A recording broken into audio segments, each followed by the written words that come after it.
31 degrés à Cotonou environ avec un ciel légèrement nuageux. Mesdames et messieurs, bonjour au sommaire. Les modes alternatifs de règlement de litiges liés aux relations d'affaires au cœur d'une rencontre organisée par la Chambre de commerce et d'industrie du Bénin. C'était à l'intention des patrons d'entreprise afin de leur permettre de découvrir les méthodes de résolution des litiges grâce à la médiation et l'arbitrage. Les précisions à suivre. Dans cette édition, on va également s'intéresser à l'évolution de l'usage des montres d'un indicateur de temps. Elle devient progressivement un accessoire de mode, surtout avec l'avènement des smartphones.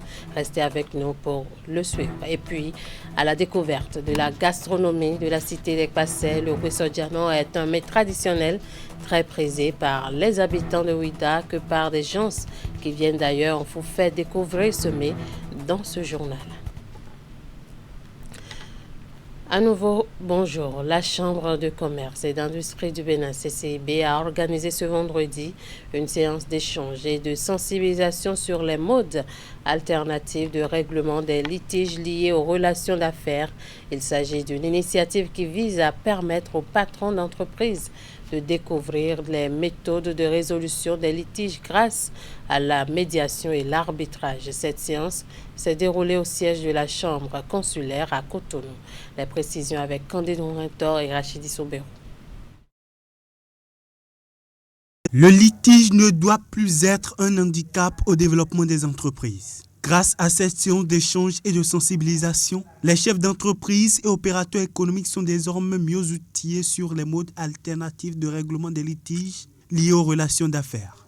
Un cadre propice qui leur permet d'acquérir les notions nécessaires qui vont leur permettre de poser les bases solides d'une croissance sereine et durable autour de leurs différents partenariats.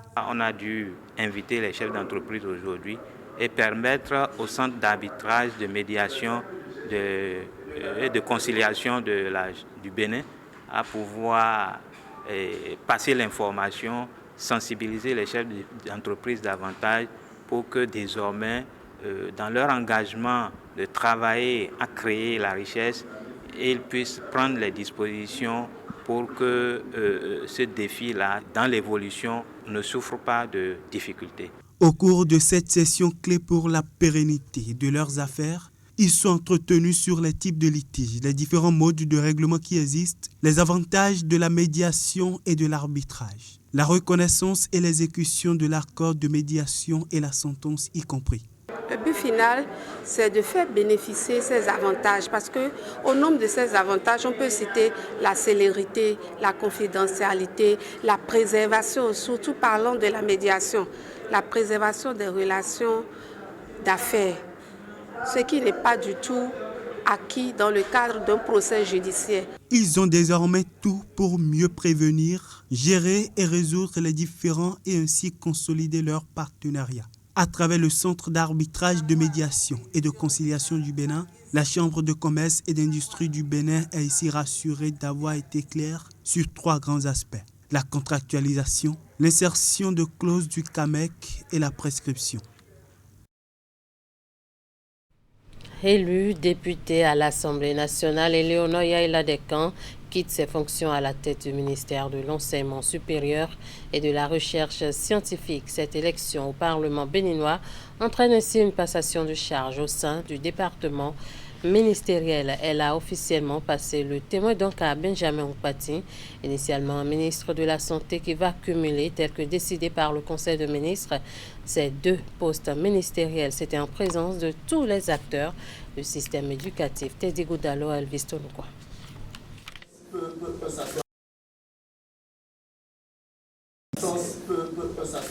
Le ministère de l'Enseignement supérieur et de la Recherche scientifique ouvre une nouvelle page de son histoire.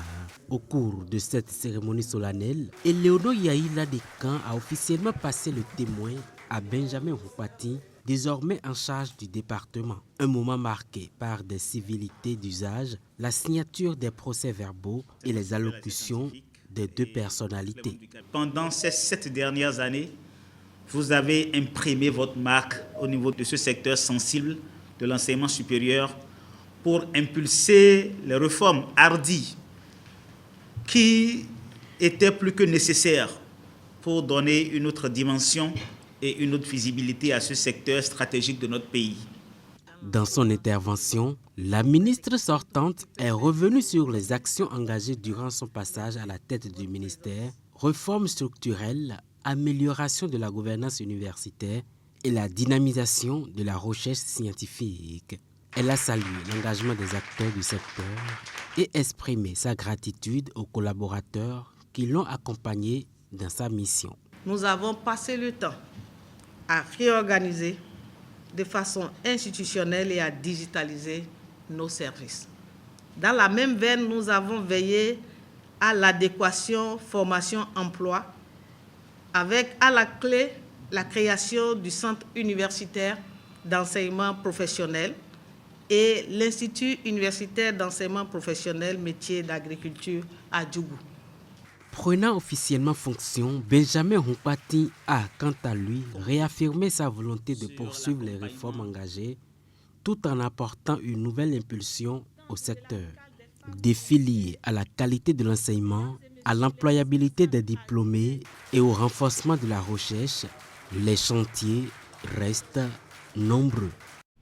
Une autre passation de charge, cette fois-ci entre Luc Atrokpo et Luc Nyakadia à la mairie de Cotonou. Désigné maire lors de l'installation du conseil communal le dimanche 15 février dernier, Luc Nyakadia a donc officiellement pris fonction ce vendredi à la tête de la municipalité. La cérémonie de passation de charge empreinte d'émotion et de convivialité s'est tenue dans la salle de conférence de l'hôtel de ville en présence du conseil communal, des agents de la municipalité et de la population. Elle a été conduite par le préfet du littoral. Voici le compte-rendu de Ouliat Sanoussi et Elvis Tonopoint, présenté ici par Teddy Boudalon. Ici, à la mairie de Cotonou, la passation de charge entre Luc Nyakadia et Luc Atrokpo est officielle en présence de nombreux témoins. Désormais investi maire, Luc Nyakadia, qui remercie son prédécesseur pour le travail abattu, trace les perspectives d'une nouvelle dynamique pour Cotonou. À partir d'aujourd'hui, il me revient de conduire notre action collective.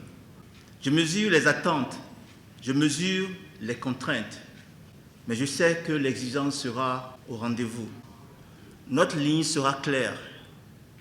Amélioration continue du service public, rigueur dans la gestion, transparence dans les décisions, exigence de performance. Je veux conduire une action publique de proximité, attentive aux réalités des quartiers et respectueuse des femmes et des hommes qui font vivre Cotonou. Pour le maire sortant, aujourd'hui, une belle page se referme et une meilleure s'ouvre pour la ville de Cotonou. Il a saisi l'occasion pour présenter le bilan des différentes réalisations ainsi que les projets en cours. Monsieur le maire, je voudrais vous féliciter. Je vous sais très au fait des défis qui se posent à notre commune et je n'ai aucun doute sur vos capacités à les solutionner. Pour ma part, je reste toujours un citoyen attaché à la cause de cette ville à laquelle je ne m'assemblerai jamais ma disponibilité. En présidant la cérémonie de passation de charge, le préfet du littoral a rappelé à Luc Nyakadia certaines dispositions qu'il doit constamment garder à l'esprit avant de le renvoyer à ses fonctions de maire de Cotonou.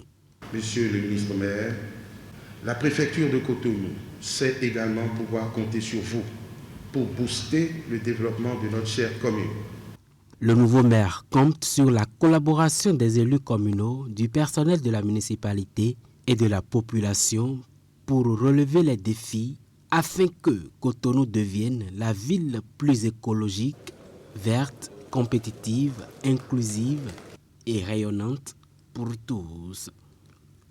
À la mairie d'Abomey-Calavi, Nathanaël Coty a également pris officiellement service ce jeudi. C'était à l'occasion d'une cérémonie de passation de charge sobre et conviviale, mais empreinte d'engagement qui a connu une forte mobilisation de la population. Cette nouvelle mandature se donne pour principale mission la lutte contre la mafia foncière qui a longtemps terni l'image d'Abomey-Calavi. Virgile Rodagnon, Simon Rolono.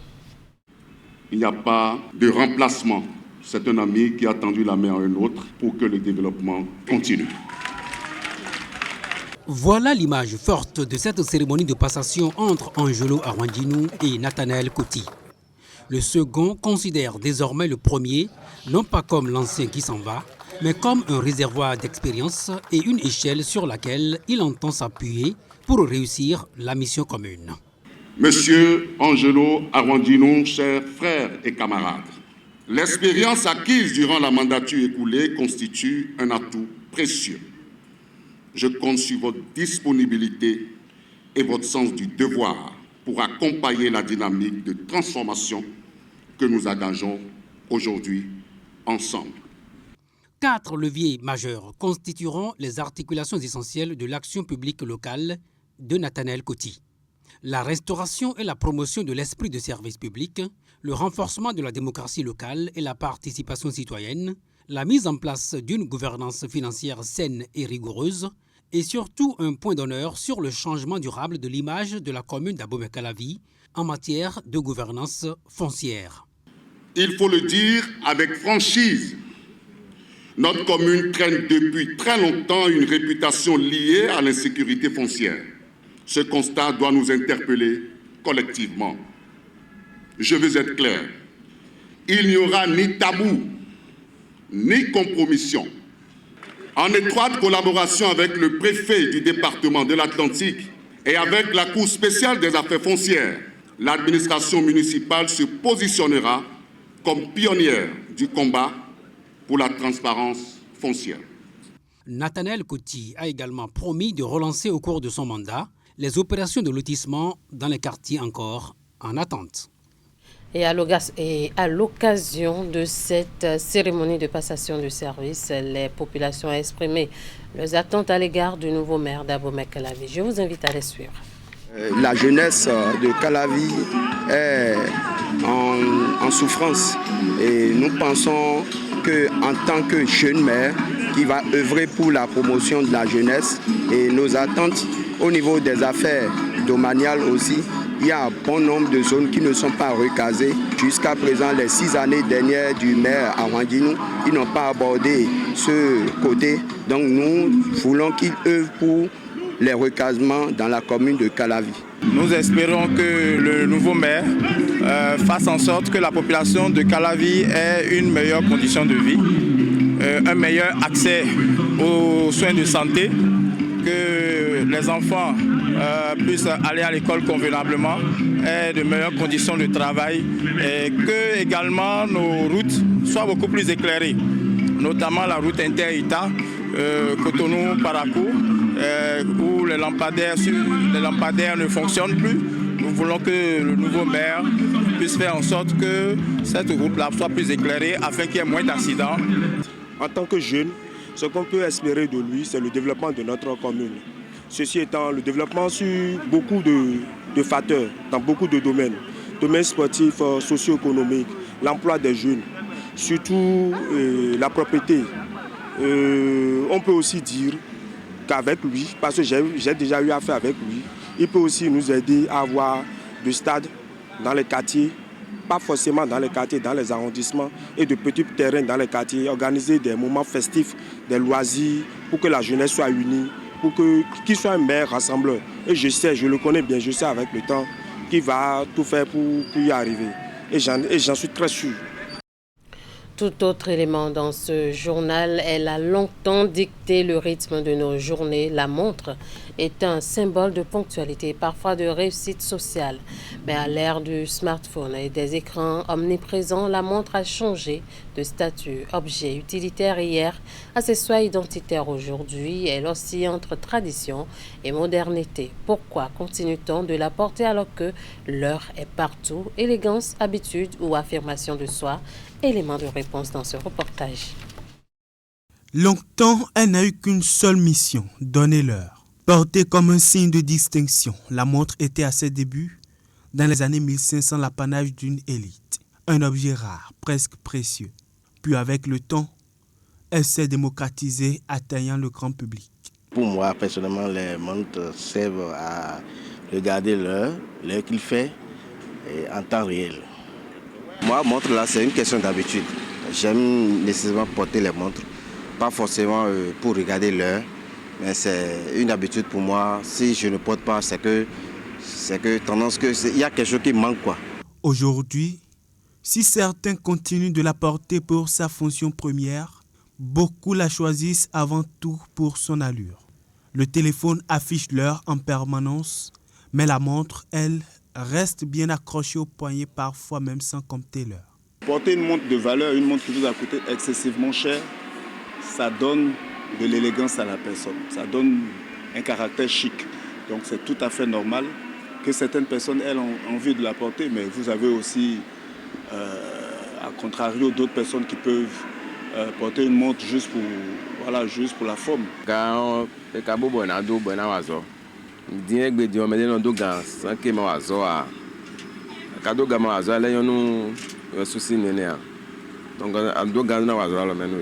Aujourd'hui, avec les smartphones et tout, vous voyez, les choses ont changé. Les choses ont changé, puis la mode n'a plus forcément cette utilité qu'elle avait dans le temps. Vous voyez. Donc aujourd'hui, c'est plus facile même de regarder l'heure sur ton téléphone. Ouais, donc c'est devenu plus pratique, plus rapide. L'usage du portable pour regarder l'heure ne va pas tuer l'usage de la montre, je le dirais. Parce que la montre est devenue un effet quand même, un truc de distinction. Voilà, quand tu as une montre d'une certaine valeur, voilà, quand tu rentres dans certains milieux, quand on te regarde déjà juste pour la montre que tu as portée, ça te distingue. Ouais, donc la montre ne perdra jamais sa valeur parce qu'aujourd'hui, on utilise des smartphones beaucoup plus. Désormais, la montre ne se limite plus à compter les minutes. Elle affirme l'identité, suggère un statut. Classique, sportive ou connectée, elle est devenue bien plus qu'un indicateur de temps. Ils passent désormais presque leur quotidien à travers les hameaux de maison en maison en jouant un rôle non négligeable. Ils servent d'intermédiaires entre bailleurs et clients pour la location des maisons, des chambres ou pour l'achat de parcelles et autres. Les démarcheurs, depuis quelques années, sont devenus des acteurs clés de la chaîne de l'immobilier au Bénin. Mais une fois entrés en contact avec ces intermédiaires de terrain, le matière se présente sous diverses formes. Dans ce reportage, nous vous proposons les réalités auxquelles sont souvent confrontés les clients lorsqu'ils font recours aux démarcheurs. Plus qu'un service, c'est un passage important dans le processus de location de chambres. Dans la quête de ce besoin immobilier très prisé à Cotonou et à Bomé-Calavi, pour ne citer que ceux-là, des centaines de foyers et milliers de jeunes se réfèrent à ces démarcheurs dans l'espoir de vite trouver satisfaction. Mais cette satisfaction n'est toujours pas au rendez-vous. Cet après-midi, Rodrigue, un jeune proche de la trentaine, est en pleine discussion avec l'un de ses intermédiaires entre bailleurs et locataires. Si tout va bien, si ça marche, on va lancer photo en même temps. Ok. Mais ni de quoi. Ça fait déjà plusieurs jours que Rodrigue est à la recherche d'une nouvelle chambre à louer. Mais il est confronté à un comportement qui ne se fait pas rare chez les démarcheurs. J'ai appelé un démarcheur, je lui ai dit que la chambre que je veux que ça soit proche du goudron. Et il m'a fait tourner jusqu'à... On est allé dans une zone reculée qui est un peu loin du goudron. J'ai dit, monsieur, ce n'est pas ce que je voulais. Et il m'a dit non, que lui, il doit prendre son agent de visite d'abord avant de m'amener encore dans une autre maison. Le périple se poursuit donc pour ce jeune rencontré à Bomé-Calavi. Tout comme lui, ils sont nombreux à tomber sur ces démarcheurs qui sont parfois à la recherche de plus de profit sur les clients qui leur font recours. Et ces rencontres se transforment en de mésaventures presque inoubliables. Un jour, je devais prendre une parcelle et j'ai commencé le paiement parce qu'ils avaient autorisé le paiement par tranche.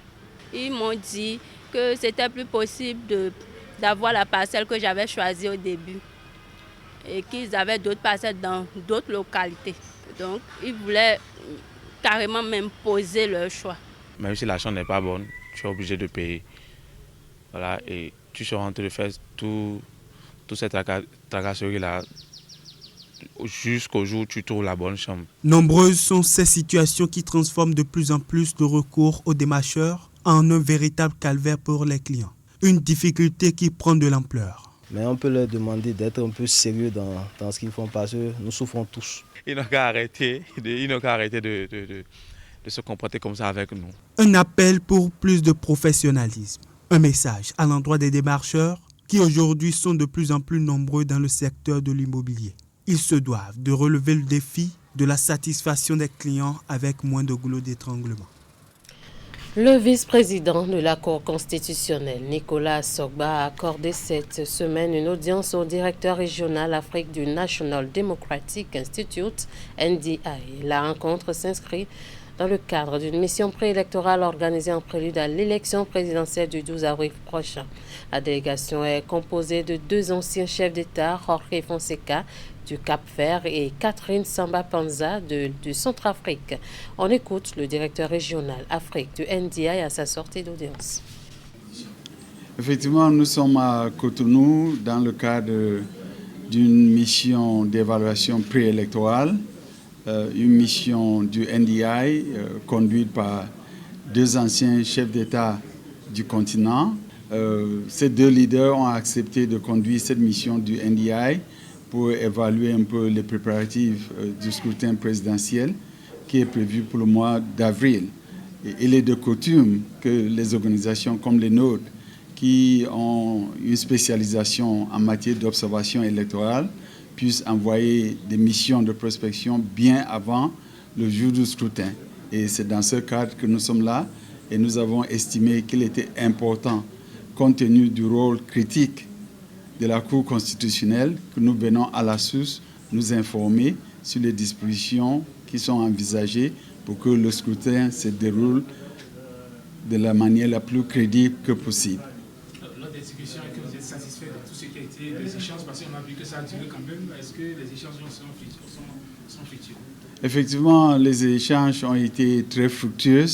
On est allé vraiment dans la substance et on a eu beaucoup des explications qui nous ont édifiés par rapport au contexte légal, par rapport au rôle que joue la Cour, surtout que la Cour constitutionnelle du Bénin a une grande réputation, non seulement sur le continent, mais aussi sur l'international. Donc nous sortons de la rencontre très satisfaits de cette opportunité et nous tenons à remercier la Cour pour sa disponibilité et qui contribue au travail que le NDI pourra faire et à la contribution que le NDI pourra apporter pour que les élections se déroulent dans les meilleures conditions possibles. Encore un nouvel ambassadeur accrédité au Bénin. L'ambassadeur extraordinaire plénipotentiaire des Philippines près le Bénin avec résidence à Abuja était ce jeudi au cabinet du ministre des Affaires étrangères Olusegun Ajadi Bakari. Il est allé lui présenter les copies figurées de ses lettres de créance. Les discussions à l'occasion ont essentiellement porté sur la redynamisation des liens d'amitié et de coopération entre le Bénin et les Philippines, un acte qui témoigne de la bonne santé des relations entre les 2 pays. Voici l'essentiel à retenir de cette audience dans ce récit de Ingrid Day, présenté ici par Ouliat Sanoussi. Mère Solé Melehor est accueillie ici avec les honneurs dus à son rang. Le nouvel ambassadeur extraordinaire et plénipotentiaire des Philippines près le Bénin, avec résidence à Abuja, est allé présenter les copies figurées de ses lettres de créance au ministre des Affaires étrangères Olusegun Ajadi Bakari. Au menu des échanges, la redynamisation de la coopération diplomatique entre les Philippines et le Bénin. Le diplomate est né le 25 janvier 1970. Il est titulaire de 2 licences professionnelles, respectivement en technologie médicale et en droit, à l'université Silliman en 1991 et en 1995, puis de 2 maîtrises obtenues en santé publique, respectivement à l'université de Silliman en 1996 et en sciences sociales de la santé à l'université de La Salle en 1999. En 2002, il fit son entrée au ministère philippin des Affaires étrangères en qualité d'agent du service extérieur avant de devenir ministre de carrière en 2016 et chef de mission de classe 2 en 2022. Il a servi dans plusieurs missions diplomatiques philippines où il occupa divers postes entre 2005 et 2020. 3e secrétaire et vice-consul, puis 1er secrétaire et consul à l'ambassade à Singapour. 2e secrétaire et consul à Prague, en République tchèque, puis consul général adjoint à Milan, en Italie. De 2011 à 2013, il a été directeur de l'Europe.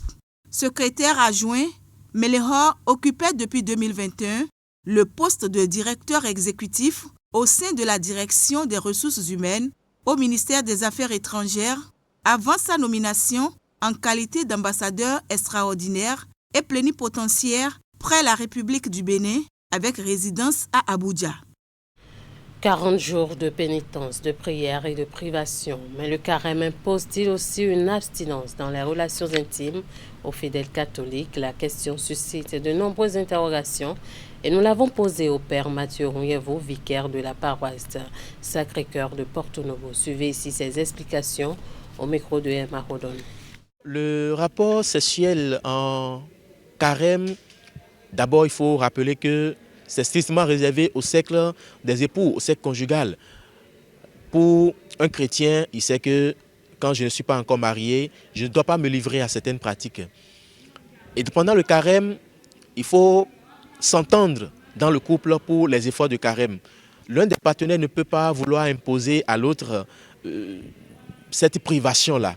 Donc c'est ensemble, dans le couple, qu'on s'entend pour s'abstenir. L'abstinence est dans le couple aussi. Ce n'est pas seulement les fiancés qui doivent s'abstenir. Dans le couple aussi, on peut faire preuve d'abstinence. Même en dehors du carême, on peut se dire, je suis en train de faire un exercice de carême, je suis en train de faire un exercice spirituel, alors pendant un moment, je vais me priver de pratiques. Dans le couple, les rapports sexuels ne sont pas de l'impureté. Dans le couple, marié, religieusement marié, ce n'est pas interdit. Mais en dehors du couple, en dehors des relations conjugales, voilà, c'est interdit. Et donc dans le carême, on peut faire cet effort-là, mais toujours en s'entendant dans le couple, entre conjoints, pour pratiquer cela ensemble. Le temps de carême est un temps de retour au Seigneur. N'oublions pas que nous sommes chrétiens, tout nous est permis, mais tout ne nous est pas profitable. Nous n'attendons pas le carême pour faire des efforts. Mais le carême nous dispose davantage à nous rapprocher du Seigneur. Et quand nous faisons des efforts, pendant le carême, cela doit transparaître dans notre vie au-delà même du carême. Partons à présent à la découverte du Wesso Jano, un mets traditionnel très apprécié dans la cité de Passé. Il s'agit d'une découverte signée Virgile Arodayon. Dos commun, non loin du musée d'histoire de Ouida. Chez Dame Agbessi Huedanou sexagénaire, le temps est à l'écaillement du poisson.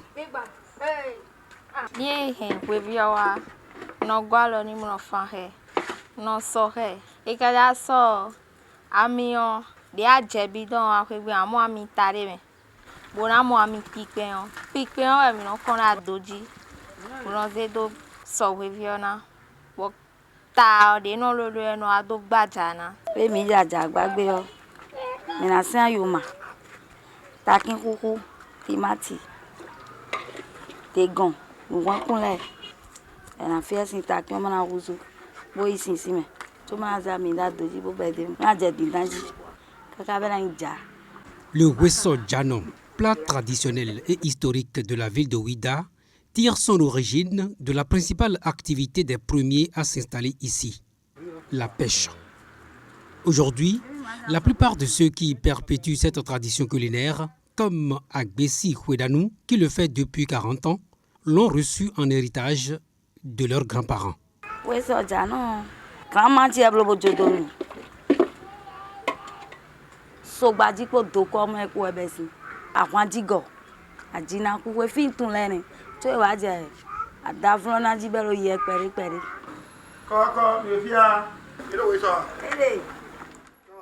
Avou Gaïtan est un amoureux du Wesso Jano et un fidèle client de Dame Huedanou.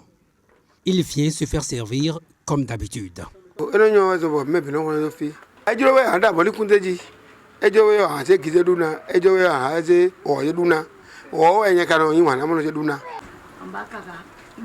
Dans le répertoire des mets dont regorge la ville de Ouida, le Wesso Jano occupe une place de choix. C'est un plat également très prisé des gens qui viennent souvent de Cotonou, de Calavi, de Porto Novo, d'Abomey et même de l'extérieur du Bénin pour s'en procurer. En dehors de ses qualités gustatives, le Wesso Jano intervient aussi dans des cérémonies traditionnelles comme un ingrédient indispensable notamment dans certaines familles à Ouida. Fin de ce journal. Merci de nous avoir suivis. Merci à toute l'équipe de rédaction, de réalisation et de diffusion. Passez un très bon week-end en compagnie des programmes de Canal 3 Bénin.